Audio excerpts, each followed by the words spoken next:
মূত্র ত্যাগের নিয়ম।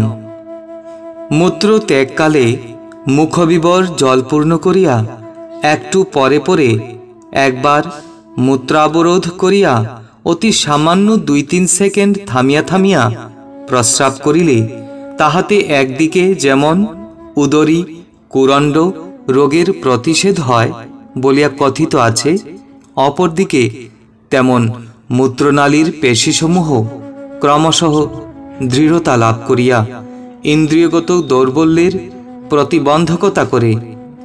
শরীরের প্রত্যেক অংশেরই বিশিষ্ট প্রকারের ব্যায়াম আছে।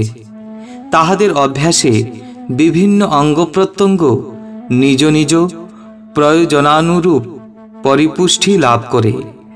এইভাবে প্রস্রাব করিলে জননেন্দ্রিয়ের ব্যায়াম নিরাপদে হয়। জননেন্দ্রিয়ের অন্যান্য বহুবিধ ব্যায়াম আছে, যাহা এতই বিপদবহুল যে যার তার মুখে একটা কথার কথা শুনিয়া অথবা যা তা একটা পুস্তকে পড়িয়া অভ্যাস করা অন্যায়। বই পড়িয়া যোগাভ্যাস করিতে যাইয়া বহু লোক উৎকট ব্যাধিতে আক্রান্ত হইয়াছেন এবং দীর্ঘকাল অশেষ যন্ত্রণা ভোগ করিয়া অকালে অনর্থকভাবে ইহলীলা সাঙ্গ করিয়াছেন।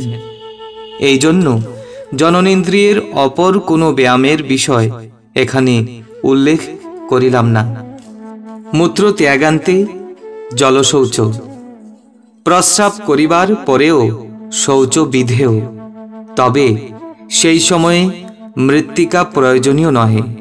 প্রতিবার প্রস্রাবের পরেই শীতল জলের দ্বারা মূত্রদ্বার উৎকৃষ্ট রূপে ধৌত করা কর্তব্য। স্বপ্ন দোষাদি জনিত বীর্যপাতান্তে জননেন্দ্রিয়ের শৌচবিধানে শৈথিল্য করা কিছুতেই কল্যাণকর নহে। যাহারা মূত্র ত্যাগাদির অন্তে শৌচ করে না, তাহাদের মেড্রদেশে ক্লেদাদি সঞ্চিত হইয়া এক প্রকারের সূক্ষ্ম কীট জন্মে।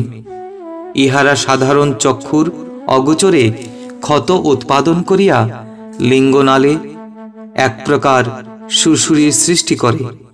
ফলে মুহুর্মুহু জননেন্দ্রিয়ের উত্তেজনা হইয়া সর্বদাই শরীরস্থ বীর্যরাশি স্থানভ্রষ্ট হইতে থাকে। সুতরাং ব্রহ্মচর্য ব্রতাভ্যাসীর পক্ষে প্রস্রাব করিতে জল নেওয়া একটা বড় প্রয়োজনীয় নিয়ম বলিয়া জানিতে হইবে। অনেকে মনে করে যে একমাত্র ব্রাহ্মণেরাই প্রস্রাবে জল লইতে অধিকারী, কিন্তু ইহা অজ্ঞ ব্যক্তির অন্ধ কুসংস্কার মাত্র।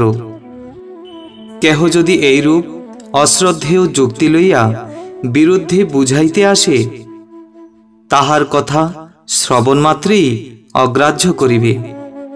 প্রস্রাবে জল লওয়া যে কত বড় কল্যাণবাহী বিধি, তাহা মহাত্মা হযরত মুহাম্মদ সম্যগ্রূপে জানিতেন বলিয়া প্রত্যেক মুসলমানদের পক্ষে ইহা অবশ্য কর্তব্য বলিয়া নির্ধারণ করিয়াছেন। ইহাতে ইন্দ্রিয়েরও অস্বাভাবিক উত্তেজনা প্রবণতা নষ্ট হয় এবং তদ্হেতু মস্তিষ্ক শীতল ও স্নিগ্ধ রহে। অখণ্ডমণ্ডলেশ্বর শ্রী শ্রী স্বামী স্বরূপানন্দ পরমহংসদেব গ্রন্থ আত্মগঠন বা ব্রহ্মচর্য প্রসঙ্গ। হরি ওম।